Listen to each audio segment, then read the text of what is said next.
Bueno, pues después de este vídeo tan inspirador y moderno de la World Compliance Association, bienvenidos a todos, bienvenidos todos en España y en Latinoamérica, desde donde también nos estáis siguiendo en esta sesión.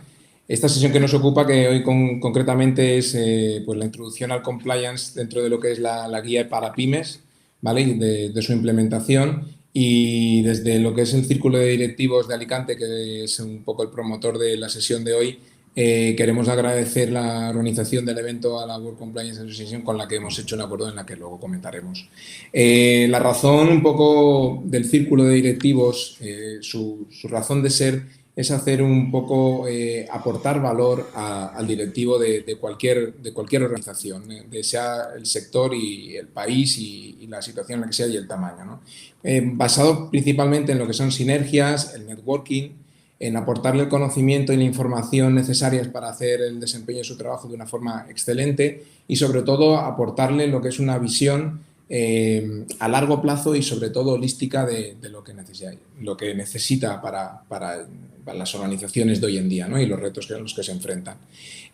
¿Cuál es la razón de este webinar? Bueno, principalmente porque la dirección del Círculo de Directivos cree firmemente en esta disciplina, y porque esta webinar lo que hemos creído es que debemos de impulsar a las empresas no solamente a cumplir con la ley y hacer lo correcto, sino aparte también tener conocimiento de cuáles las implicaciones a nivel de responsabilidad, medir los riesgos y, sobre todo, evitar pues que sucedan cosas que podrían ser contraproducentes reputacionalmente y, sobre todo, porque no es correcto dentro de las compañías, ¿no?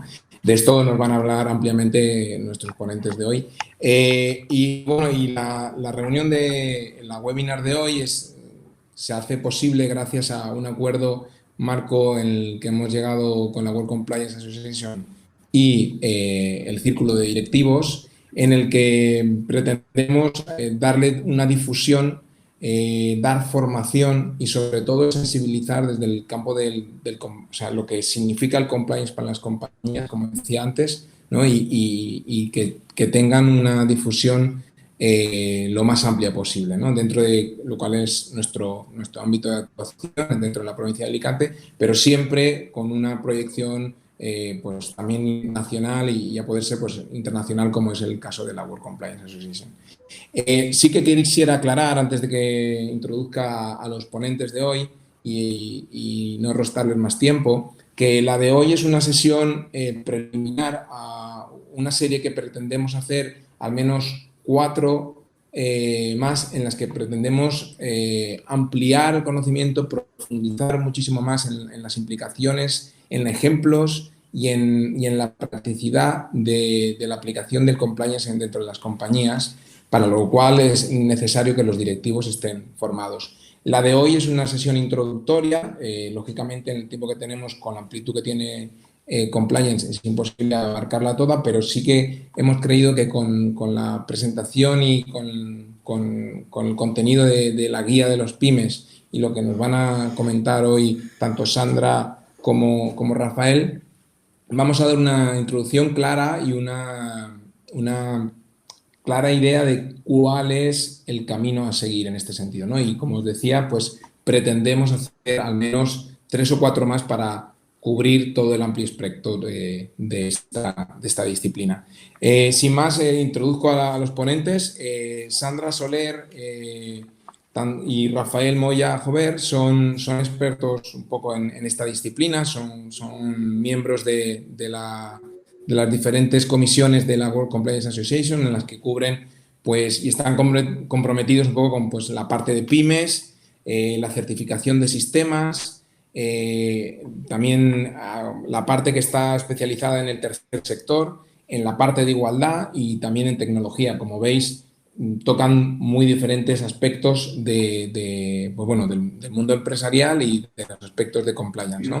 Aparte de ello, tanto Rafael en su compañía, en su despacho de Moya Jover, y Sandra en Soler Compliance, pues trabajan, son personas que están directamente y continuamente en activo en esta disciplina con las diferentes empresas que la están implementando y que se están acercando a esta necesidad hoy en día, porque ya es algo de obligado cumplimiento, vamos a decir, la compliance. Y bueno, y agradeceros a vosotros dos, Sandra y Rafael, la sesión de hoy y a la World Compliance en su conjunto. Y sin más dilación, yo me callo y doy paso a la sesión de hoy. Muchas gracias. Muchas gracias, Gustavo. Bienvenidas, bienvenidos. Desde como miembro, ¿no?, y en representación de la World Compliance Asociación, ¿no?, agradeceros vuestro tiempo, agradecer al Círculo de Directivos de Alicante, ¿vale?, por dejarnos participar y organizar este seminario, y sobre todo por el convenio suscrito con la World Compliance para impulsar, ¿no?, acciones de divulgación en materia de cumplimiento normativo y ética. Muchas gracias a todos los asistentes. Me han comentado desde la World Compliance que tenemos asistentes y asociados profesionales de Perú, Chile, Guatemala, Argentina, Bolivia, República Dominicana, México. Por tanto, la verdad es que, ante todo, muchísimas gracias. Comentaros, como os ha comentado Gustavo, yo en concreto soy miembro del comité de pymes, ¿no?, y impulsamos un proyecto que era la elaboración de una guía de implementación de compliance para pymes, ¿vale?, que os lo comento porque en la página web que luego os indicaremos, que es Biblioteca Compliance, ¿vale?, la podéis descargar de forma gratuita, esta guía y otras que os pueden servir el que quiera profundizar en conocimientos, ¿vale? Como ya sabéis, pues la World Compliance es una organización internacional, ¿no?, sin ánimo de lucro, ¿vale?, con profesionales cuyos objetivos es promocionar bueno, pues todo lo que es una cultura de cumplimiento y una cultura de ética.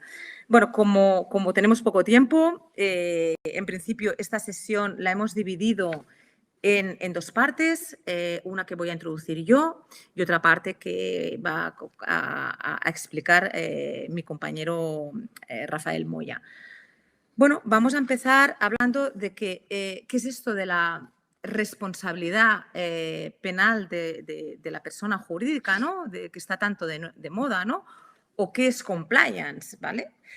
Bueno, compliance, como su palabra indica, significa cumplimiento. ¿Y cumplimiento con qué? Cumplimiento con las normas, con las leyes, con los códigos internos, con las buenas prácticas de una organización. Bueno, yo creo que tendríamos que separar dos conceptos. Aquí lo que es la responsabilidad, el concepto de responsabilidad penal de la persona jurídica, ¿vale?, y el concepto de compliance. Yo os voy a dar un poquito la mala noticia, ¿vale?, los que no habéis escuchado hablar del tema de la responsabilidad penal de la persona jurídica, y luego mi compañero os explicará las bondades, las ventajas, ¿vale?, de implantar modelos de compliance en una organización.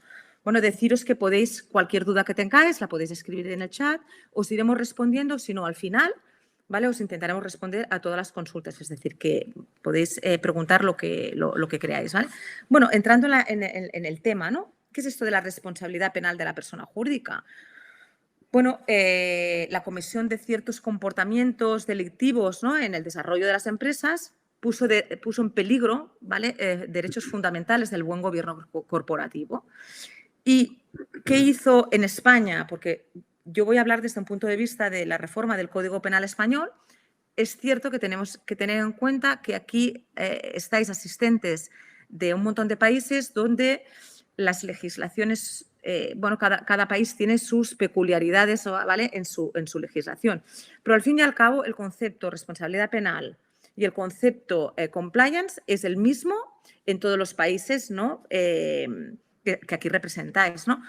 Otra cosa es que en España está regulado en el artículo 31 bis del Código Penal y en otros países pues tenéis vuestras regulaciones específicas. Pero bueno, concluyendo es que antes de la reforma en España del año 2010 y posteriormente se amplió en el 2015 y en el 2019, antes de esta reforma, solo y exclusivamente las personas físicas podían ser responsables penalmente de delitos. ¿Qué ocurría ante esta situación, no? Bueno, pues que a veces se cometían ciertos delitos económicos, ¿vale?, utilizando estructuras empresariales complicadas, donde era muy difícil investigar los hechos y saber quién había sido la persona física, ¿vale?, que había cometido el acto ilícito. Bueno, lo que hizo el legislador, consciente de esta realidad, introdujo lo que es el régimen sancionador penal para las empresas, para las organizaciones. Me gusta hablaros así de forma muy simple, muy clara, para que os queden los conceptos. Bueno, a partir de esta reforma en España del Código Penal, ahora sí que las empresas, las organizaciones, las personas jurídicas pueden ser responsables penalmente de ciertos delitos. Y ahora entraremos en profundidad. Bueno, y vosotros os haréis la pregunta de, bueno, es que una persona jurídica, una empresa, una organización no tiene pies, ni manos, ni cabeza, es cierto, ¿no?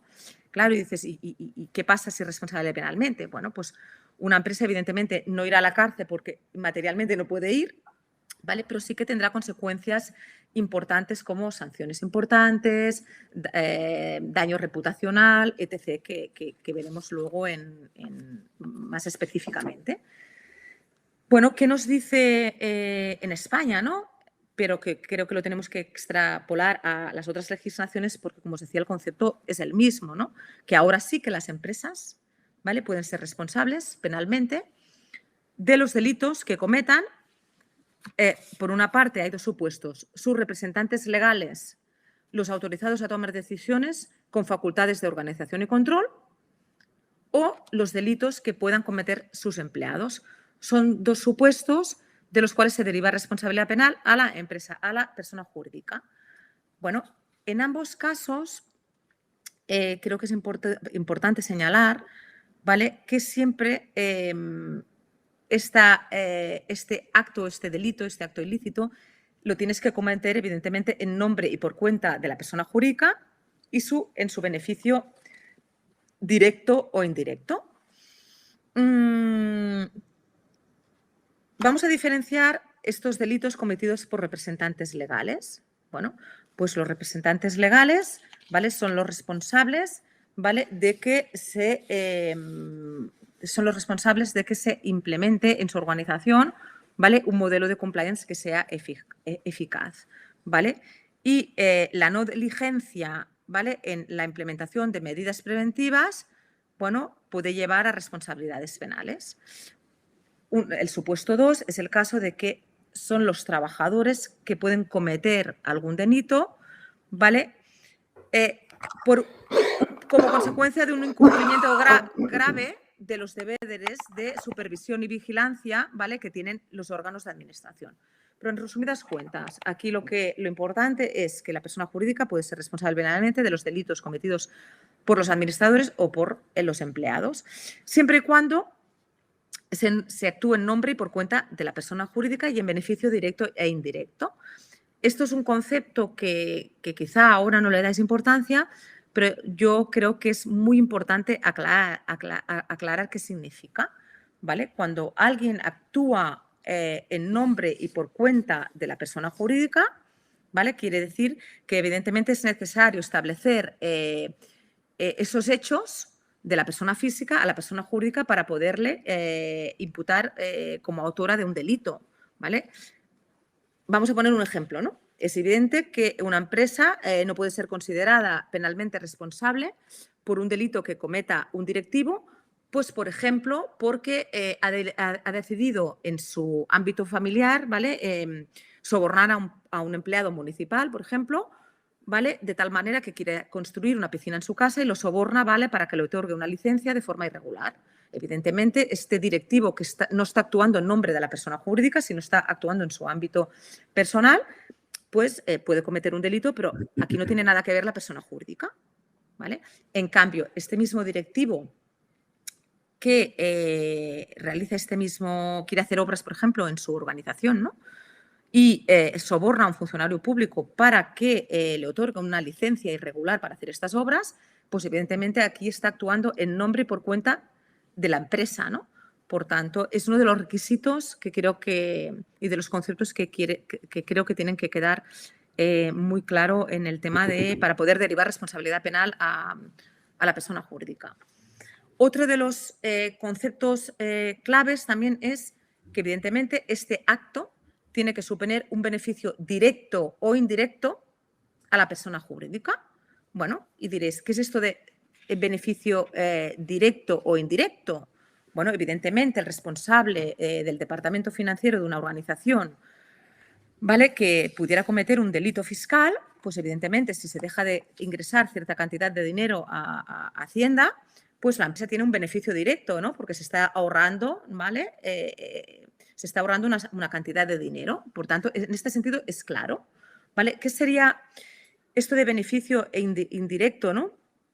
¿Vale? Y aquí me remito a lo que en su día dijo la propia circular de la Fiscalía General del Estado, ¿vale? Un ejemplo muy claro es, por ejemplo, el que está en la puerta de una discoteca, ¿vale? El portero de discoteca que sin estar controlado por su órgano de administración vende drogas en la puerta, con lo que gracias a esta venta de drogas en la puerta acude a esa discoteca más gente, con lo que indirectamente, ¿vale?, la discoteca y el órgano de administración, que una discoteca no deja de ser una sociedad, una persona jurídica, se está beneficiando indirectamente de esta venta ilegal. ¿Vale? Hasta aquí el concepto de lo que supone responsabilidad penal de la persona jurídica, ¿vale?, que con anterioridad a la reforma del Código Penal solo las personas físicas podían ser responsables penalmente de delitos y ahora pues también pueden ser responsables evidentemente las personas jurídicas, ¿vale? Las consecuencias, un tema importante es que evidentemente esta responsabilidad es decir, no, es acumulativa, es decir, tiene responsabilidad la persona física que comete el delito y tiene responsabilidad la persona jurídica, ¿vale?, por no haber implantado, por no haber establecido las medidas preventivas en su organización. ¿Cuáles son las consecuencias, tanto para la persona jurídica como la persona física, ¿no?, de la comisión de estos actos ilícitos? Bueno, pues multas elevadísimas, ¿vale?, suspensión de la actividad, clausura de locales, prohibición de realizar estas actividades en un futuro, inhabilitar a la organización para obtener subvenciones o ayudas públicas, ¿vale?, intervención judicial y, en casos extremísimos, pues evidentemente la disolución de lo que sería la persona jurídica. Esto es simplemente el concepto que hay en todos los países, ¿vale?, con las peculiaridades, evidentemente, que tiene cada legislación al respecto, pero el concepto es el mismo en todas, ¿vale? Otra cosa es que en España estos delitos de los que se puede derivar responsabilidad penal a la persona jurídica, a la empresa, ¿vale?, es un número clausus de delitos. Hay 41, bueno, en total hay, bueno, delitos con unos subdelitos. En España, bueno, pues son un número clausus de delitos. En otras legislaciones, por ejemplo, creo que es en Argentina, casi el delito estrella es el soborno y la corrupción, ¿vale? Es decir, en Francia se incluyen todos los delitos del Código Penal, incluso el homicidio. Por tanto, en principio el concepto es el mismo, pero cada jurisdicción incluye unos delitos o otros que el concepto del delito es el mismo, ¿vale?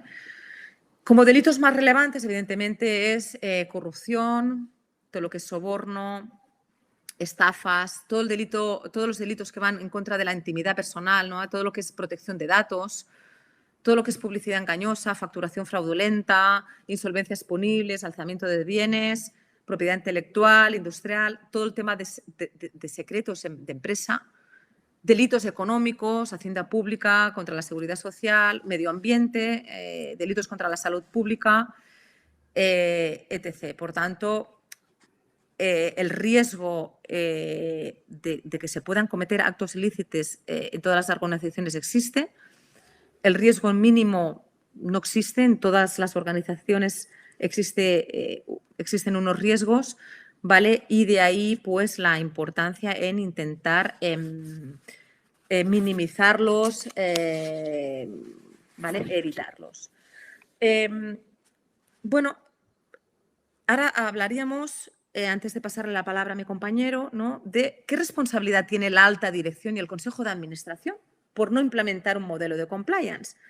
¿Por qué? Porque es cierto que no tenemos ningún artículo, ¿vale?, que nos obligue, ¿vale?, directamente a implementar un modelo de compliance, pero sí indirectamente, por omisión.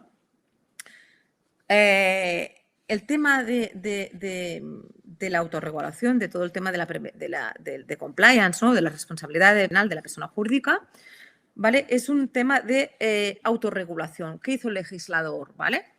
Es una autorregulación regulada. Es decir, el legislador dijo, bueno, vosotros empresas, vosotros compañías, ¿vale? Sois los que tenéis que velar por intentar prevenir, detectar ciertos ilícitos y, en su caso, corregir y mitigar, ¿vale? Por tanto, vosotros, ¿vale? Autorregularos, ¿vale? Intentar establecer medidas preventivas que mitiguen y eviten la posible comisión de riesgos y en el supuesto de que haya un acto ilícito a través de los canales de denuncia, ¿vale? Pues nos lo ponéis en conocimiento, ¿vale? Y ya lo investigaremos y lo resolveremos, ¿vale? Por tanto, esto es lo que se llama una autorregulación regulada, ¿no? Es decir, organizaciones, empresas, implementar modelos de compliance y en el caso de que tengáis sospechas de delitos, etc., pues nos lo comunicáis. Bueno, vamos a hacer creo que aquí supongo que hay, ¿no? Miembros de órganos de administración, ¿no? Y que se preguntarán, ostras, y yo en mi organización tengo la obligación de implementar un modelo de cumplimiento, ¿no? Y liderado, ¿no? Desde la alta dirección. Bueno, pues como sabéis ya el artículo en España 31 bis del Código Penal atribuye al órgano de administración, ¿vale?, la adopción y ejecución de modelos de organización y gestión que incluyan medidas de vigilancia y control para que no se puedan cometer delitos. Por tanto, en este punto en el Código Penal ya se está haciendo alusión al órgano de administración. Bueno, como sabéis, el artículo 225 de la Ley de Sociedades de Capital exige al administrador las funciones que le son propias, ¿vale?, dentro del respeto a la ley y los estatutos sociales, ¿vale? Y hay unas facultades que son indelegables como órgano de administración. Y como tales facultades, los administradores tienen que obrar diligentemente, ¿vale? Y tienen que determinar políticas de control y gestión interna, ¿vale? Y tienen que implementar sistemas de supervisión, ¿vale?, internos y de control. Por tanto, un diligente empresario, un diligente administrador, ¿vale?, ya que la normativa no exige imperativamente la obligación de implementar un modelo de compliance, pero sí, si actúa bajo su buena fe y es un administrador diligente, tiene que tomar la decisión oportuna, ¿vale?, es una decisión de estrategia y de negocio para implementar un modelo de compliance, evidentemente, en su organización, ¿no? Porque nada impide que pueda prosperar una acción de responsabilidad de un tercero. Por tanto, directamente no hay un precepto normativo, ¿vale?, que te obligue directamente a implementar un modelo de compliance. Sí que es cierto que para un administrador no es una opción, es una obligación, ¿vale?, que si bien no se deriva de la ley y si bien no se deriva de los estatutos, sí que concurre en él por su deber de diligencia debida. Yo os he comentado un poquito, resumidamente, la mala noticia, ¿no?, de esto de la responsabilidad penal de la persona jurídica, pero yo ahora voy a pasar la palabra a mi estimado compañero Rafael Moya, que os hablará de las bondades de la implementación de estos modelos de compliance o modelos de organización y gestión de delitos penales. Muchas gracias. Rafael, te paso palabra. Muchas gracias, Sandra. Genial tu presentación, que yo creo que nos empodera a todos acerca de lo que estamos hablando y que yo resumiría estamos hablando de la gestión del riesgo. El entorno de todas tus palabras pues están dirigidas a que el mundo de la empresa tiene una serie de riesgos y uno de ellos es el riesgo de que en su seno pues se cometan delitos, consecuencia de lo cual pues puede ser llamada responsabilidad a la propia organización y el órgano de administrador. Bien, bienvenidos a todos. Quiero saludarles a todos y, pues bueno, hacer una primera reflexión. Y es que estamos hablando de autorregulación regulada. Es decir, parece ser que cada vez se nos impone más al mundo de la empresa el que gestionemos y autorregulemos con detalle pues, cada cosa de las que tenemos que hacer. En principio siempre aparece una resistencia a que por qué tengo que complicar mi existencia empresarial, que ya la tengo bastante complicada, con riesgos patrimoniales, financieros, económicos, riesgos de mi entorno familiar, riesgos contra la salud. Ahora me viene un nuevo riesgo que se diferencia de los anteriores, que los anteriores los he elegido yo como empresario, pero este me viene dado por una reforma del Código Penal. Bueno, y tengo que hacer algo, tengo que tomar medidas, tengo que, en definitiva, pensar en implementar un compliance. ¿Qué me va a costar? Y ahí yo les comparto una primera reflexión. Con frecuencia el empresario se pregunta cuánto le cuesta hacer algo y con frecuencia olvida la pregunta que yo creo que sería la correcta. ¿Cuánto me cuesta no hacerlo?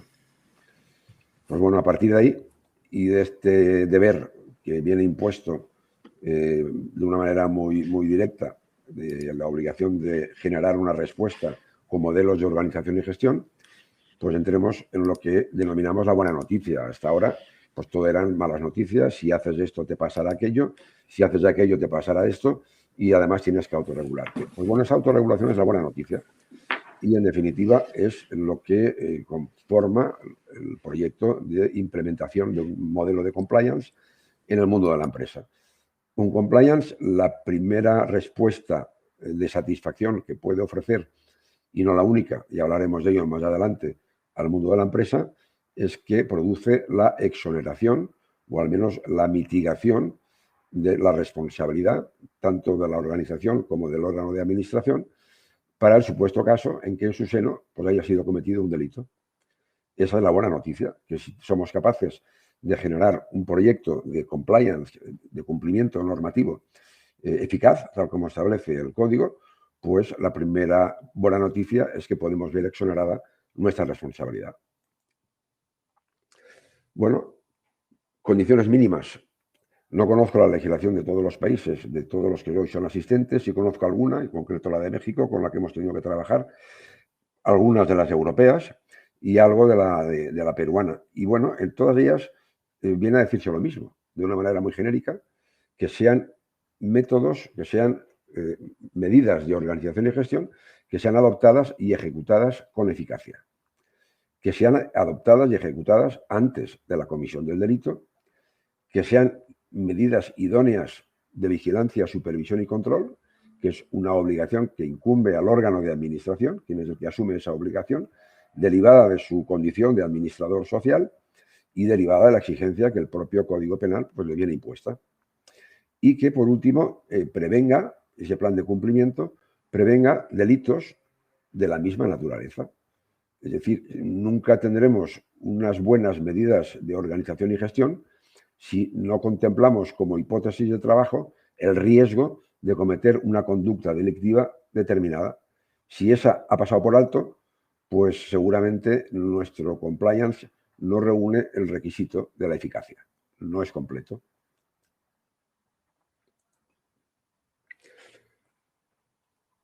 A continuación voy a hablar de cómo trabajamos un compliance, pero voy a hacer una presentación muy práctica.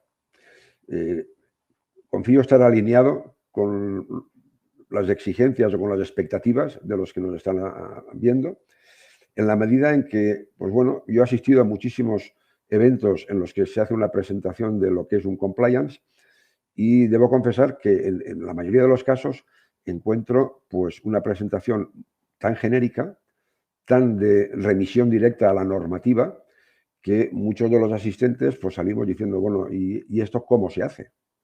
Pues bueno, hoy me voy a permitir, con su permiso, el hacerles una presentación tremendamente práctica, con fines pues más bien didácticos, que seguro que en algunos casos pues son innecesarios porque ya conocerán, pero en otros quizá puedan servirles de guía de cómo se estructura un modelo de cumplimiento. Y en ese sentido, pues, bueno, seguimos un poco la guía que en su momento editó la World Compliance y que nos sirve de referente para saber cómo se lleva a cabo el proceso de configuración de un compliance. Seguimos la norma, la UNE y la norma 19.600 y 19.601. En breve, al menos en España, pues tendremos una norma nueva. Hoy está todavía en fase de germinación. Pronto estará disponible en el Consejo de Ministros y luego será aprobada.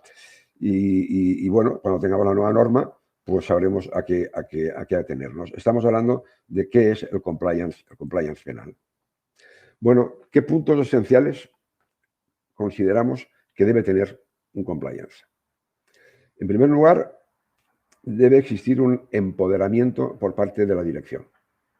Si la dirección no cree que un modelo de gestión y control del riesgo penal es una buena idea, nuestra recomendación siempre es olvídese del compliance. Siga su vida y que Dios nos pille confesados. Si todo sale bien será genial, pero no agote un recurso que luego no va a encontrar en él absolutamente ningún retorno. Luego, el primer punto esencial es el empoderamiento de la dirección de la empresa. En segundo lugar, pues bueno, salvo que la empresa tenga en su seno el equipo de especialistas y de expertos en compliance, lo que siempre recomendamos es busque un buen experto. Seleccione bien un experto. Hay mucha oferta de compliance, sobre todo de un tiempo a esta parte, estamos viendo, al menos en España, pues ofertas realmente alarmantes y preocupantes de francotiradores, medio pensionistas y aficionados. Bueno, la responsabilidad de la selección corresponde al órgano de administración, por lo tanto, nuestra recomendación siempre será seleccione bien al profesional que va a ayudarles a implementar un compliance. En tercer lugar, la selección del compliance officer, que va a ser el responsable interno ya de la empresa o externo, en el caso en que se contraten sus servicios externalizados, para hacer el seguimiento de todo lo que es el modelo de compliance. En cuarto lugar, recursos adecuados. Es decir, la pregunta es, ¿cuánto tengo que invertir? Aquí sugerimos que no invoquen el regateo. Recursos adecuados, recursos proporcionales son esenciales. De hecho, estamos viendo ya en algunas de las sentencias que una de las primeras preguntas que se hacen los jueces es ¿cuánto ha invertido usted en su compliance? Pues mire, mi empresa factura 500 millones de euros, pero hemos ingresado, hemos aportado a la inversión de compliance pues 1.500 euros. Pues mire usted, entendemos que no son recursos proporcionados. Está claro que la peluquería o la fontanería de la esquina tendrá que invertir los 1.500 euros porque no es capaz de más, pero una gran compañía pues tendrá que aportar recursos adecuados, que a fin de cuentas son recursos proporcionados, porque no es lo mismo un compliance para una gran compañía que para una pequeña empresa, para una pyme. A continuación, una vez tenemos empoderado a la dirección, importantísimo que se empodere la organización. Para ello es fundamental que haya una formación continua a toda la organización, a todos los miembros, según los niveles recibieran una formación u otra, para que con el tiempo, es algo que tampoco se pretende conseguir a las 24 horas, eso requiere de un tiempo, de un avance poco a poco, la organización vaya empoderándose de que hay un antes y un después desde que la empresa implementó un modelo de compliance. A continuación, que haya un seguimiento continuo. De nada sirve tener un modelo de compliance genial, de nada sirve tener una formación genial si luego no hay un seguimiento. Y el seguimiento es precisamente lo que incumbe al órgano de administración, con la obligación de la supervisión, vigilancia y control. Directrices que nosotros entendemos que son necesarias. En primer lugar, entender que la gestión del riesgo aporta valor a la empresa. La gestión del riesgo aporta infinidad de oportunidades para implementar el principio de mejora continua. Hay que entenderlo así.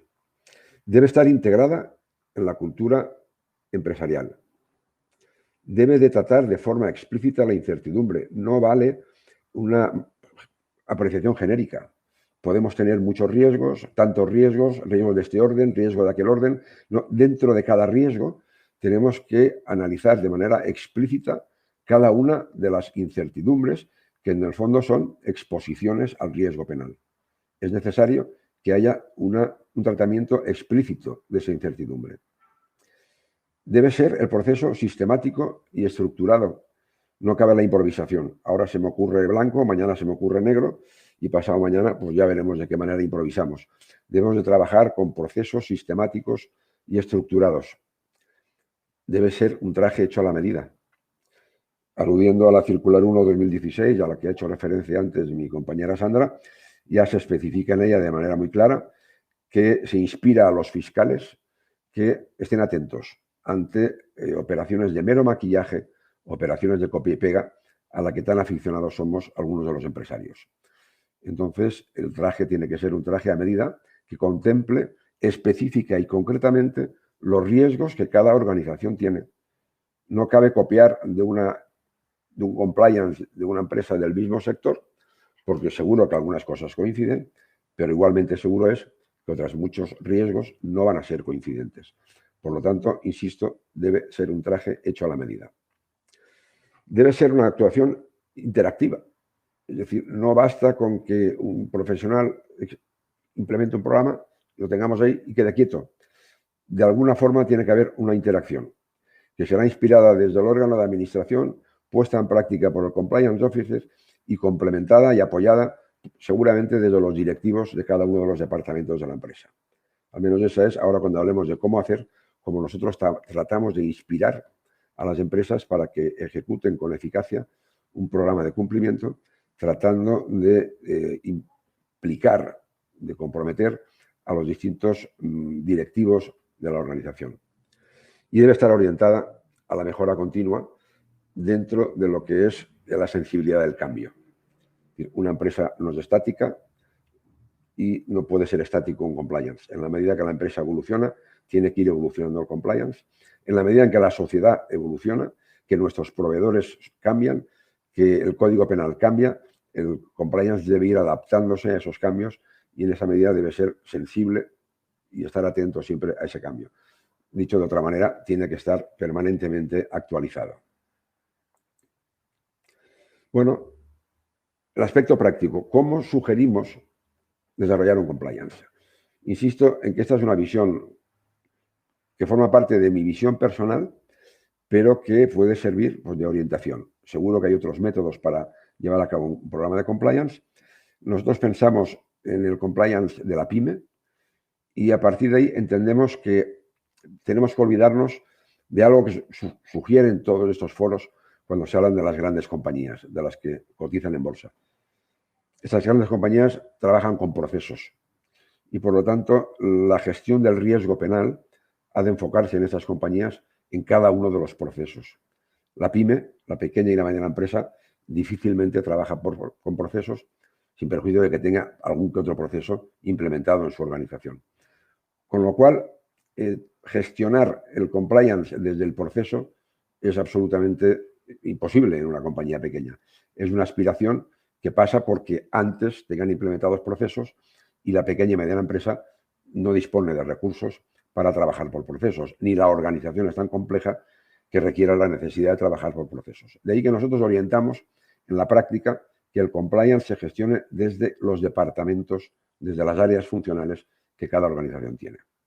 A partir de ahí, bueno, funcionamos con la ISO 19600, con la UNE 19601 y con la próxima 37301, que entrará en vigor pues, en breves fechas. ¿Cómo hacemos? Pues bueno, en primer lugar, aconsejamos una reunión con dirección, con el CEO, con el Consejo de Administración, con el órgano de administración en definitiva, para instruirnos de cuál es el contexto interno y el contexto externo. Es decir, qué organigrama tiene la empresa, a qué se dedica, qué compra, qué vende, cómo funciona, en qué mercados actúa, importa, exporta, trabaja dentro de una organización, dentro de la Unión Europea, fuera de la Unión Europea, trabaja con paraísos fiscales, no trabaja con paraísos, y conocer un poco cuál es el entorno, tanto interno como externo, de la propia organización. Esto subyace en esa reunión que suscitamos se tenga con la dirección de la empresa. A partir de ahí, lo que sugerimos es tener una reunión con el equipo directivo. Y nosotros llamamos equipo directivo no solo a los que tengan poderes formales de la empresa, sino todos aquellos que, de alguna forma, directa o indirecta, gestionen decisiones. Es decir, que de alguna forma capitaneen departamentos o áreas funcionales. Y bueno, a partir de ahí creamos el organigrama de la empresa. Partimos del organigrama que pueda tener la propia organización, pero en esa reunión con directivos tratamos de desmembrar el organigrama para descubrir distintas áreas que pueden estar dentro de un mismo paraguas, con el objeto de analizar si conviene separar de un organigrama 2 o 3 áreas de trabajo, con el fin de que cada una de ellas contemple y nos haga ver cuáles son sus propias actividades de riesgo. Esta reunión viene a durar 1 hora, hora y media, 2 horas. Con 2 horas, con los directivos solemos tener información suficiente a la vista del organigrama que nos presentan para saber con qué organigrama, con qué definición de áreas funcionales vamos a trabajar en lo sucesivo. Bueno, seguimos en una reunión sucesiva, de días más tarde, con los responsables del departamento para que nos cuenten cuáles son sus funciones. Y esta reunión entiendo que es muy importante porque si no tenemos contacto habitual con la empresa, el mero título del organigrama nos puede llevar a error. El organigrama puede decir que el departamento de marketing está gestionado por fulano de tal y que realiza funciones de marketing, ¿vale? Pero la pyme, en ocasiones, nos encontramos que dentro del departamento de marketing pues se realizan funciones que no son típicas del marketing. En la gran corporación sí es así, porque dispone de un organigrama lo suficientemente amplio como para que cada cual tenga su función específica. En la pyme no sucede así. Y de repente resulta que el departamento de marketing pues también hace trabajos relacionados con ventas, o con compras, o con selección de proveedores, o con formación de clientes. Pues bueno, interesa conocer cuáles son las funciones que realmente realiza, al margen de lo que el título de su área pues pueda inspirar. Siguiente paso, ya estamos en la fase de implementación, hasta ahora era fase de preparación. Lo que recomendamos es, bueno, una reunión con los responsables del departamento e iniciamos una fase de consultas. Bueno, aquí hay 2 formas de trabajar. El profesional externo cuenta con una gran imaginación, una dosis de improvisación genial y empieza a imaginar supuestos escenarios de riesgo y va improvisando. Nosotros sugerimos que haya un trabajo previo.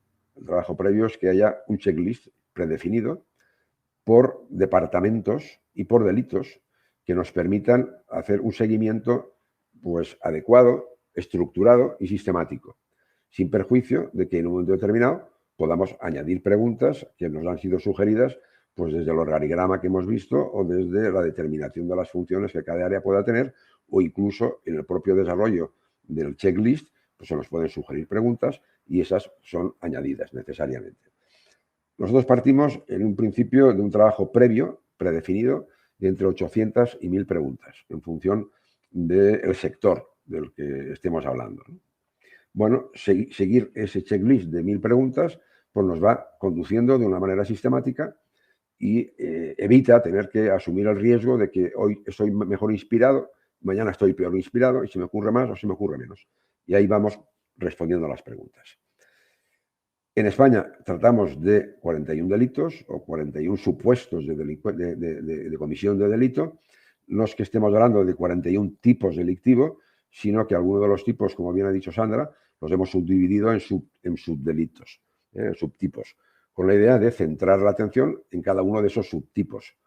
Y a partir de la presencia de esos delitos, por cada uno de esos delitos, vamos haciendo un checklist de una serie de preguntas, hasta un total de 1 millar aproximadamente, y con base a esas respuestas pasamos a la siguiente fase.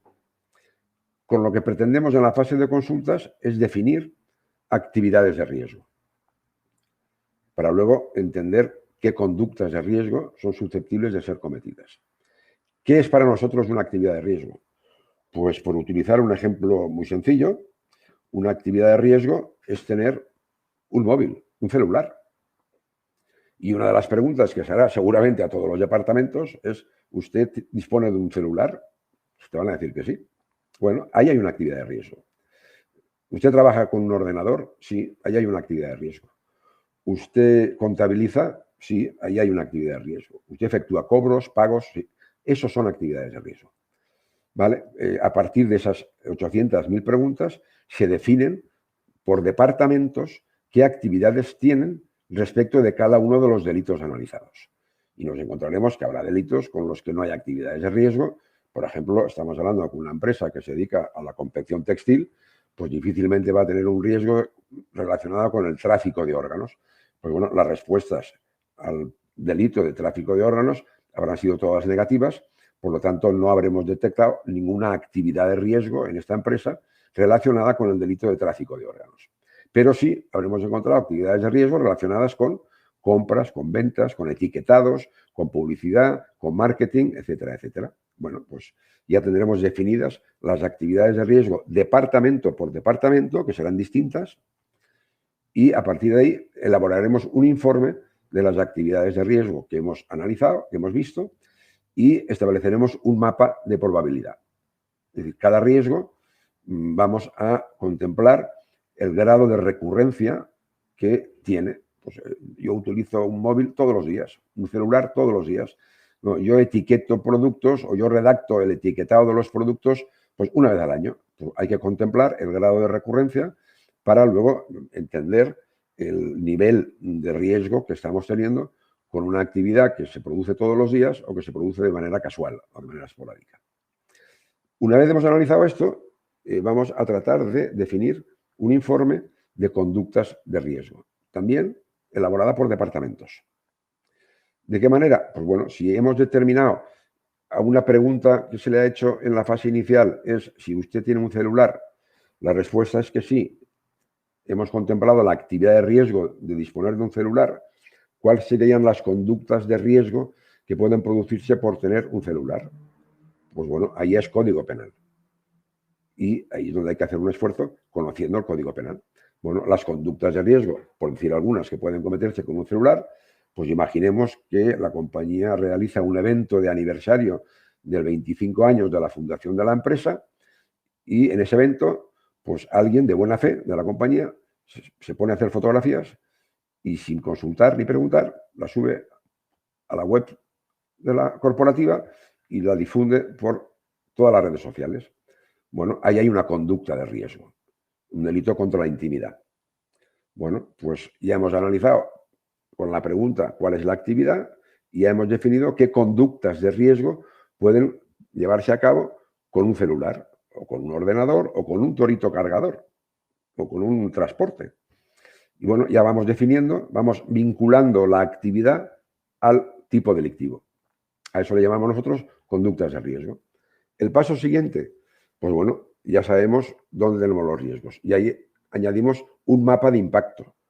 Es decir, con este riesgo, la conducta, ¿qué genera? ¿Qué riesgo genera? ¿Es un impacto alto? ¿Es una pena de 100 euros de multa? ¿Son 500.000? ¿Hay años de prisión? Pues bueno, en función de ese mapa de impacto, estamos viendo la severidad del incumplimiento de esa conducta. Y eso nos dará lugar a luego generar un mapa global de riesgos. Conviene tener claro cuál es el mapa de recurrencia, el mapa de probabilidad y cuál es el mapa de impacto. A partir de ahí, siguiente paso, hay que generar lo que nosotros denominamos políticas corporativas. En el fondo, es algo tan sencillo como decir qué obligaciones y qué prohibiciones se van a imponer a cada departamento en función de este proceso que hemos visto. Checklist, informe de actividades, informe de conductas. Y por seguir con el mismo ejemplo de antes, pues bueno, una de las políticas corporativas que se impondrán a cada departamento y por lo tanto a cada integrante de ese departamento es, usted tiene un celular, puede cometer un delito contra la intimidad, tendrá una prohibición. Se le prohíbe hacer fotografías y subir su contenido a las redes sociales y a la web corporativa, como prohibición. Como obligación, en el caso en que quiera hacer fotografías, tendrá que contar con una autorización expresa, que a la entrada del evento, si usted realiza eventos, en el momento de efectuar el evento, pues tendrá que haber de alguna forma estructurado un procedimiento que nos permita que de manera explícita todos los asistentes al evento consientan en que se les haga fotografías y que se suban a la web. Y si eso no es posible, usted no podrá hacer fotografías. A eso le llamamos políticas corporativas. Claro, lo importante que es, y ahí enlazo un poco con lo que decíamos al principio del traje a la medida, pues que esas políticas corporativas sean a la medida. O sea, yo a quien tiene un riesgo tengo que aplicarle una política corporativa distinta a la que tiene un riesgo diferente. No hacerlo así es entender el compliance como un modelo de copia y pega que igual sirve para un roto que para un descosido. Cada departamento tiene sus actividades de riesgo, las hemos analizado. Cada departamento conoce cuáles son sus conductas de riesgo. Han sido verificadas y analizadas. Aplíqueme usted unas políticas que afecten a mi departamento, que en este caso pues es el financiero, y no tiene nada que ver con el departamento que se dedica a comprar. Cada uno tendrá sus propias políticas, sus propias obligaciones y sus propias prohibiciones. Bien, seguimos con la implementación. Reunión con los responsables del departamento para informarles de que a partir de esas políticas corporativas se van a implementar unas directrices, unas tareas. Es decir, tenemos que crear procesos que nos aseguren que las políticas corporativas se cumplen. Porque si nos quedamos solamente con las políticas corporativas, hemos hecho una fantástica declaración de intenciones, pero nada más. Y no olvidemos, y ya lo mencionó antes Sandra, que una de las obligaciones, o la obligación fundamental del órgano de administración, es el deber de diligencia, y dentro del deber de diligencia está el hacer que las políticas corporativas se cumplan, sobre todo cuando ya han sido definidas. Es decir, si yo, administrador de la empresa, sé que existe una actividad de riesgo, estoy informado de que hay una conducta de riesgo posible, estoy informado de que se han implementado políticas, obligaciones y prohibiciones, y no hago nada para que éstas se cumplan, el incumplimiento del deber de vigilancia es patente. Si mucho me apuráis, mucho más patente que si no hubiera hecho nada. Porque siempre podría alegar cierta ignorancia. Pero ahora ya no puede alegar ignorancia. Sabe que está prohibido y sabe que está obligado. Entonces, se han de generar unas tareas, unas directrices, para asegurarnos que ese cumplimiento se lleva a cabo. Y bueno, lo que nosotros hacemos, hablo ya de nuestra práctica profesional, cada profesional lo hará a su manera, lo que generamos son una serie de tareas que cada uno de los responsables del departamento tiene impuestas. Y es ahí cuando, y retomo algo que comentaba antes, cuando pedimos colaboración a los directivos de cada departamento. Y somos conscientes de que la pequeña y mediana empresa no puede tener un organigrama de compliance como pueden tener las grandes compañías. No tiene un equipo de compliance, no tiene recursos para tener un compliance, pero eso no le exonera de la responsabilidad de tener un compliance. Tendrá que tener un compliance a su medida y siguiendo el principio de proporcionalidad, pero tiene que tener un compliance. Entonces, si el órgano de administración es el que va a asumir la función de compliance, tal como permite el Código Penal para las empresas de pequeña reducción, pues de pequeña dimensión, perdón, pues el órgano de administración no podrá administrar, solamente con gestionar la supervisión del compliance ya va a tener las 8 horas diarias ocupadas. Y lo que tratamos es de inspirar, por eso hablaba antes de empoderamiento, que la propia organización se empodere y lo que tratamos es de dar una serie de tareas y directrices perfectamente tasadas a cada uno de los responsables de las distintas áreas. Son pocas tareas repartidas entre muchos que al final generan un resultado excelente si se llevan a la práctica. Siguiente paso es establecer un régimen disciplinario y un régimen sancionador. Es decir, señores, ¿qué ocurre si se incumplen esas políticas corporativas? ¿Qué vamos a entender como infracción? Grado de gravedad, leve, grave, muy grave. ¿Y qué consecuencias son las que se van a producir cuando se produzca esta infracción? Aquí la recomendación es que cada uno en su país va a tener sus propias limitaciones. Yo he visto compliance en el Reino Unido, por ejemplo, y el documento de régimen disciplinario ocupa 14 folios. En la legislación española, o al amparo de la legislación española, nuestro régimen disciplinario no puede ocupar más de un folio, porque está todo absolutamente regulado, estatuto de los trabajadores, convenios colectivos y poco más. Con lo cual el margen de actuación pues no es muy amplio. Pero sí que debe contemplar el compliance ese régimen disciplinario y el régimen sancionador. El compliance debe hablar del canal de denuncias. Eso es una imposición del Código Penal. Es decir, cuando alguien de la organización tenga conocimiento de que se está incumpliendo una política corporativa, no es preciso que tenga conciencia de que es o no delito, porque igual no sabe si es delito. Lo que sí sabe es que se está incumpliendo una política corporativa. Por ejemplo, pues a los que trabajan con ordenadores, pues algunas de las políticas que seguro van a aparecer es, venga, usted tiene acceso al sistema de la empresa a través de una clave, usuario y contraseña. Pues bueno, al responsable de su departamento se le va a decir en sus directrices y tareas que semestralmente modifique las claves de acceso de cada uno de los usuarios para garantizar que se preserva la confidencialidad y que si en un momento determinado ha sido cedida o transmitida a un tercero, pues a partir de los 6 meses hemos roto ese ciclo. Pues bueno, si yo estoy trabajando con un ordenador y veo que mis claves de acceso y usuario son eternas y no se cambian, y yo soy conocedor de que hay una política de que cada 6 meses tendrán que cambiarla, o que cuando yo abandone el uso del ordenador de manera automática a los 5 minutos quedará inactivado para que nadie pueda acceder a él y a través de mi IP pueda cometer un delito, y veo que no se desconectan, que a la mañana siguiente vuelvo y sigo conectado, pues estoy observando que hay un incumplimiento de una política corporativa. Bueno, hay un canal de denuncias, hay que explicar cómo funciona, y a través de ese canal de denuncias pondré de manifiesto en la organización, no se trata de ir a un juzgado ni a la comisaría más próxima, que he detectado que hay un incumplimiento que se está produciendo de esta manera. Una vez se conoce la denuncia, pues se podrán tomar medidas correctoras o paliativas y al final definir que aún no ha habido delito, pero que sí que ha habido un riesgo de que se vaya cometiendo porque se están incumpliendo determinadas políticas corporativas. A continuación, tenemos que hablar de lo que es la acción postdelictiva. Ya sabemos que hay un procedimiento, que hay una acción que ha sido delictiva, porque de una denuncia hemos seguido el proceso de una fase de instrucción, una fase de calificación y una fase de conclusiones, y definitivamente está claro que se ha cometido un delito. Ha habido una revelación de secretos del Departamento de Contabilidad que, teniendo una base de datos de clientes, proveedores y demás, pues la ha cedido, o del Departamento de Ingeniería, que ha cedido pues unos programas informáticos sobre diseño industrial y los ha cedido a terceros, y ahí hay un delito contra la propiedad intelectual. Pues bueno, vamos a gestionarlo. Esta acción postdelictiva lo que hace es generar protocolos de actuación. ¿Qué hacemos? Y que la organización sepa qué tiene que hacer para finalmente tomar o no tomar la decisión de que este delito sea informado a los tribunales y a partir de ahí pues, se inicia un procedimiento.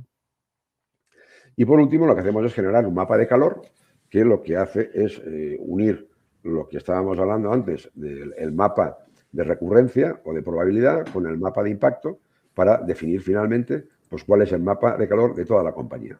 Mapa de calor que se contempla departamento por departamento, de tal manera que cada departamento tiene que saber dónde tiene sus riesgos y dónde tiene su mayor alto grado de exposición al riesgo y dónde el menor, para trabajar de una manera progresiva en la corrección o la mitigación de ese alto grado de exposición al riesgo. A eso le llamamos mapa de calor, que se hace, insisto, por departamentos y por delitos. Y por último entramos en la fase de seguimiento. La fase de seguimiento es la que va a incumbir al órgano de administración, que, insisto, deberá de verse apoyado, si quiere que sea realmente eficaz, pues de un equipo de compliance, si es que puede contratarlo, o de los responsables de cada uno de los departamentos. ¿Y ahí qué hacemos? En primer lugar, la formación. Hemos hablado antes de ella. Es importantísimo que haya una formación a directivos y una formación a empleados. Lo recomendable cuando finaliza la formación es hacerle entrega a los discentes, a los que han asistido a la formación, de un documento que nosotros denominamos Welcome Pack, que igualmente se entrega a cualquier empleado nuevo que se incorpore a la compañía, en el que se le entrega lo siguiente: políticas corporativas, las que le afectan en función del departamento al que pertenece, se le entrega el canal de denuncias para que sepa cómo funciona, se le entrega el régimen disciplinario para que sepa a qué se expone en el caso de que haya un incumplimiento. Y eso generalmente nosotros lo entregamos cuando termina la fase de formación, cuando los discentes firman haber recibido la formación. Es importante que conste la firma escrita de haberla recibido. Como todo, al final todo tiene que dar acreditado. El íter documental y probatorio es fundamental, porque si no podemos probar lo que hemos hecho, pues de nada servirá tener un compliance en sede judicial. En sede interna está claro que sí, pero si al final tenemos que comparecer ante un tribunal, pues lo que él nos va a pedir son pruebas. Y luego pasamos a lo que llamamos plan de comunicación y plan de acción. Ahí os confieso que esta es una forma de trabajar muy nuestra, que orientamos a nuestros clientes en esta línea. No sabemos si otros especialistas en compliance trabajan con esta historia o no. Nosotros la hemos implementado y os explico por qué. Hemos detectado que la formación siempre es eficiente, por varias razones. Una, porque formarse en compliance pues, es complejo. Yo debo confesaros que llevo 5 años trabajando en el mundo del compliance y seguro que aún no tengo la adecuada formación. Me queda mucho por formarme. Pretender que en 2, 4, 6 horas una organización tenga una formación adecuada es soñar con la luna. Y bueno, lo que nosotros hemos definido a la vista de la experiencia que vamos teniendo, porque luego hacemos pruebas de conocimiento y lo que estamos viendo es que la formación pues, es bastante endeble, es bastante mediocre. La organización se niega, por lo general, a disponer de la plantilla durante 14 horas para darles una formación mínimamente adecuada y nos constriña que sean 2 horas, máximo el equipo directivo que sean 4, máximo 2 sesiones de 4 horas, pero a toda la organización pues difícilmente conseguimos poderlo reunir más allá de 2 horas. Por exigencias de la organización y por resistencia del propio trabajador, que se niega o se resiste a someterse a una formación sentado en un pupitre o en una mesa más allá de 2 horas. Con lo cual, bueno, no hay que luchar contra eso, esa es la evidencia. Y cuando más visible es cuando nos encontramos con organizaciones. Yo recuerdo hace un par de años un compliance que hicimos con un parque temático, 2.800 empleados en plena campaña, porque cuando no es campaña no hay ninguno, están todos, no trabajan durante esa época. ¿Y cómo consigues que los 2.400 o los 2.800 se reúnan en un foro y abandonen uno el delfinario, el otro la feria, el otro? Imposible. La empresa dice que no es posible. Con lo cual, se implementó el compliance, pero la formación no se hizo. Ha sido solamente a los directivos. Estamos incumpliendo ya uno de los requisitos de la formación. A partir de ese momento fue cuando nosotros pensamos en suplir esa formación con lo que denominamos plan de comunicación. ¿Y cómo lo hacemos? Pues bueno, mensualmente cada uno de los integrantes de la organización va a recibir un email en el que se le va a recordar una política corporativa relativa a un delito. No a todos, porque el correo sería interminable. Y cada mes tratamos un delito. Son 40, 41 los que les pueden afectar, pero eso es teoría. Al final a una empresa le afectan 10, 12, 13 delitos, no más. Con lo cual, al cabo del año, podemos haber revisado todos los delitos. Pues bueno, cada uno de los miembros de la organización va a recibir un correo en el que se le va a recordar que hemos implementado un compliance, que contamos con su colaboración, que su colaboración es necesaria y que en su día se le entregó un manual donde constaban las políticas corporativas. Y ahora estamos tratando el delito de estafa este mes y se le recuerdan que sus obligaciones y sus prohibiciones son las siguientes. Y es una copia de lo que figura en su manual, en sus políticas corporativas. Yo no puedo asegurar que hayan leído en su día las políticas corporativas. Tampoco puedo asegurar que lean el correo. Pero lo que sí puedo asegurarle a su señoría en un momento determinado es que he adoptado todas las medidas que están a mi alcance para hacer lo que puedo. Y le he ido recordando cuáles son esas políticas corporativas. A eso le llamamos nosotros plan de comunicación. Claro, tiene que haber una trazabilidad de ese envío por email para poder acreditar en un momento determinado que en tal fecha tal miembro recibió un correo electrónico que decía esto, aquello y aquello. De esta manera, creemos que estamos supliendo el déficit de formación que pueda haber. Esta idea, os confieso que la compartí con el que entonces magistrado de la Sala Segunda del Supremo, Maza, luego fiscal general del Estado, que tristemente falleció en uno de sus viajes por Argentina, y compartí con él esta iniciativa, que entonces era solamente iniciativa, como método para suplir una realidad, que por mucho que me impongan que haya un compliance y que haya una formación, yo no puedo llevarla a cabo esa formación si no cuento con medios suficientes. Le pareció una buena idea y a partir de ahí fue que implementamos este envío mensual por email, que lo hacemos obviamente a través de sistemas digitales y a través de un sistema de digitalización de todo el proceso que nos permite optimizar recursos, porque ya os vamos y tenemos que mandar un correo a cada uno.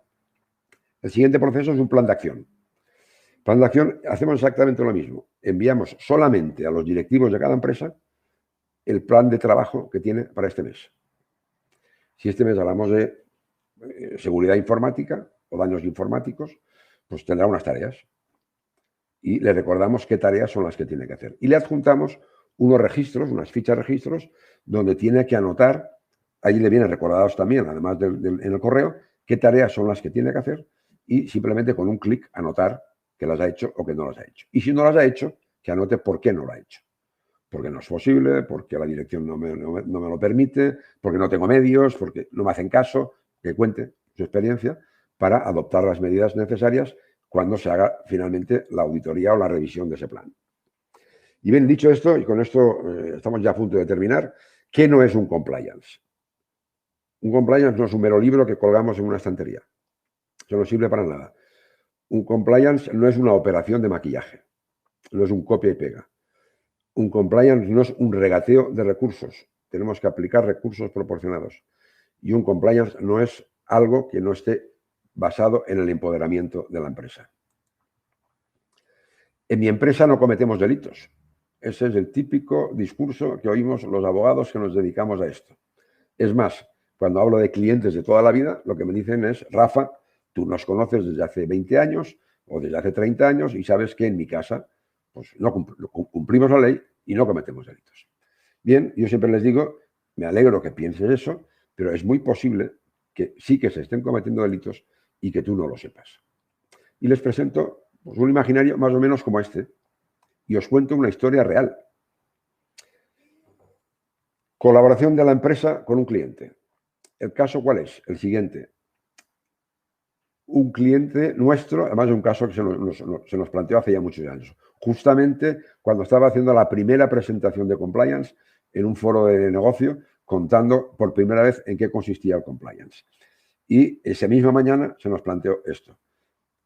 Nos llama un cliente y nos cuenta, mira, Rafa, es que resulta que uno de nuestros mejores clientes, unos clientes VIP, nos han hecho un pedido de 800.000 euros. Estábamos en el mes de septiembre del 2015 y nos ha pagado ya 400.000, le hemos hecho la factura y los otros 400 nos los paga en diciembre. Pero fíjate que ahora que estamos ya a final de septiembre, me están planteando a ver si podemos modificar la factura y ponerla con fecha de enero del 2016 porque se abre un plan de subvenciones a las que yo me puedo acoger siempre y cuando mis facturas tengan fecha del 16. ¿Hay alguna solución? Bueno, consulta con nuestro departamento de fiscalidad y le digo, bueno, sí que hay una solución y además es perfectamente correcta. Contablemente existe el apunte contable adecuado para que esto refleje la imagen bien de la contabilidad. Fiscalmente podemos hacer unos ajustes contables para que la base imponible en el impuesto sobre sociedades sea la misma que si hubiera realizado la venta dentro del periodo, como que la mercancía ha salido, yo declaro la venta en un ajuste contable y tributo lo que tengo que tributar. Perfecto. Bueno, pues a partir de ahí, imaginemos que se modifica la factura. ¿Dónde nos encontramos? Ante un delito del 305, un delito contra la hacienda pública, sanciones a la empresa. Estábamos hablando de una subvención de 1 millón de euros. Las sanciones pueden llegar al sextuplo, 6 millones de euros, y penas para el administrador de prisión de 1 a 5 años. Imputados. El cliente de mi cliente que le plantea la propuesta. Mi cliente por aceptar el manejo y la manipulación de facturas. Mi despacho como asesor fiscal, como coautor o como por lo menos colaborador necesario. El administrador de la empresa de mi cliente, el administrador de la empresa del cliente de mi cliente, yo como administrador de mi despacho y seguramente el contable que finalmente haya realizado el apunte contable. Y de todo esto no se ha enterado nadie. Solamente el contable de una empresa y el contable de otra. Que de buena fe han pensado que eso no tenía la menor importancia y los administradores no se han enterado de esto. Y al final van a ser llamados a responsabilidad. ¿Sigues pensando que tu empresa no se cometen delitos? La mayoría se cometen de buena fe. Tener en cuenta, en este imaginario judicial, en sede de un proceso, ¿qué va a preguntar el juez? ¿Qué ha hecho la empresa y qué ha hecho el administrador? ¿Tiene un compliance? tiene un compliance officer, tiene definidas claramente las políticas corporativas a la medida, tiene ejecutado un plan de formación, contempla la prevención de este delito del que estamos hablando ahora en sede judicial. Por el administrador, ha ejecutado de manera idónea el plan de vigilancia, supervisión y control y pese a ello se ha cometido un delito. Actualiza permanentemente el compliance, es decir, lo tiene vivo. Aplica recursos proporcionales, ya os lo comentaba antes. Dispone de evidencias probatorias. Si a esto se responde a todo que sí, puede hacer valer el compliance como un argumento de exoneración. En la medida en que haya nos y nos, va perdiendo fuerza esa pretensión. Bueno, lo de siempre, comentaba al principio, ¿yo por qué tengo que invertir? ¿Qué resultado percibo? Que si no, bueno, pues en el corto plazo hay un resultado clarísimo. El compliance aporta a toda la organización lo que puede hacer y lo que no puede hacer. Todo el mundo lo sabe. Con lo cual, en el corto plazo, tiene ya un retorno. Todos sabemos qué tenemos prohibido. El riesgo de cometer un delito por ignorancia queda minimizado. En el punto 4, si se comete el delito, a pesar de que se hayan tomado todas las medidas y de que haya habido una supervisión, vigilancia y control, no podemos evitar que alguien cometa el delito, porque siempre hay gente más lista que nosotros. Pues bueno, lo ha cometido. Si yo tengo las medidas adoptadas, puedo aspirar a la exoneración de la responsabilidad penal o a la mitigación de sus consecuencias, porque, señoría, he hecho todo lo que está en mi mano. Y de cara a la responsabilidad del administrador, si he llevado a cabo un seguimiento, una supervisión y una vigilancia, pues también puede aspirar a la exoneración de la responsabilidad. Y por último, el verdadero valor.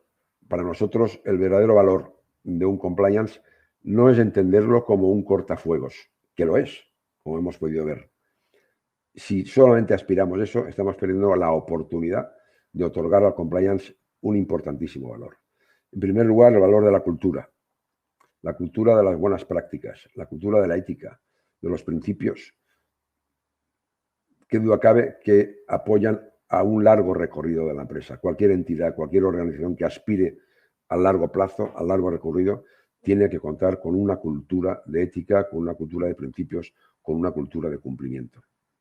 ¿Qué tan caro puede resultar no cumplir con la ley? Esa es la pregunta que al final tiene uno que hacerse. La gestión del riesgo es una oportunidad para la excelencia. Nos permite mejorar cada uno de nuestros procesos porque vamos detectando riesgos. Empezamos por el riesgo penal, pero luego vamos analizando otros. El fiscal, el laboral, el mercantil, el legal. Y al final todo eso nos conduce a la excelencia. Reputación. Qué duda cabe que una compañía que tenga un compliance y que pueda certificar ante un proveedor que tiene un compliance le permite acceder a grandes cuentas, contratación con la administración, porque está mostrando su voluntad de cumplimiento, su voluntad de una buena praxis. Sostenibilidad es la cultura de largo recorrido, a la que antes aludía. Mejora continua. Ahí hay un orgullo de pertenencia de todos los integrantes de la organización. Entender que mi empresa tiene cultura de legalidad y se preocupa para que se cumpla con la ley, apoya los valores de la empresa y hace que yo me sienta orgulloso de llevar esos colores. Pero como miembro de la organización, como proveedor, como cliente, como asesor fiscal o como auditor. Y eso aporta un valor importante. Y por último, el valor de la marca. Todo esto redunda en un valor de la marca y, lógicamente, en un mayor posicionamiento en el mercado. Al final, es más ventas, más resultados y más beneficios. A partir de aquí, la pregunta es, ¿de verdad creemos que podemos asumir el riesgo de que en nuestra empresa se cometan delitos y prescindir de aportar a la empresa, a la organización, esa serie de valores? Muchísimas gracias por la atención. Muchísimas gracias, Sandra y Gustavo, y a Centro de Directivos de Alicante por darnos la oportunidad de compartir, pues, en el fondo, nuestra experiencia, que no sé si será la mejor experiencia deseable para compartir, pero es lo mejor que tenemos. Espero que os haya gustado y que haya podido conectar con todos vosotros. Muchísimas gracias. Muchas gracias, Rafael. Brillante exposición. Gracias a todos los asistentes de todos los países que estáis ahora conectados. Muchas gracias también, Gustavo, por darnos la oportunidad de presentar este webinar. Muchas gracias a vosotros. La verdad es que nos hemos extendido un poquito, pero creo que ha merecido la pena. Rafael ha puesto unos ejemplos muy gráficos que en el chat estaban agradeciendo en todo momento. Y bueno, muchas gracias a la World Compliance y a vosotros como profesionales, que creo que ha sido pues una primera muy buena introducción a esta serie a este programa de píldoras de información en el que pues poco a poco pretendemos introducir un mayor conocimiento profundo de compliance y de su importancia dentro del mundo empresarial y sobre todo para la formación que tanto remarcaba Rafael desde el punto de vista de los directivos que tienen que implementar, digamos, extender la cultura e implementar ese conocimiento para ese cumplimiento y todos esos procesos que estaban comentando. Muchísimas gracias a todos y creo que dejamos aquí el cierre. Una cosita, las preguntas que se han contestado, porque veo que hay alguna, comentan dónde estará visible la grabación. Sí, bueno, hemos estado contestando en el chat. La grabación está, como siempre, como sabéis, en la plataforma de la World Compliance siempre está la sesión volcada, y luego también en el caso del círculo de directivos la volcaremos en el canal de YouTube que tiene el círculo, en el que ponemos todas las noticias, todos los eventos y este tipo de sesiones. Así que espero que aquellos que no hayan podido disfrutarla del todo, pues que la tengan ahí, o incluso si les ha gustado que la puedan compartir con otros profesionales, que de eso se trata, ¿no? De distribuir y de dar a conocer el trabajo que hacen profesionales como Sandra y como Rafael, y que esta disciplina esté cada vez más extendida. Nada, sin más dilación y si no queréis decir nada más, muchas gracias a todos. Buenas tardes y buenas noches en España a todos y muchas gracias. Adiós, gracias, abrazo. Adiós. Adiós.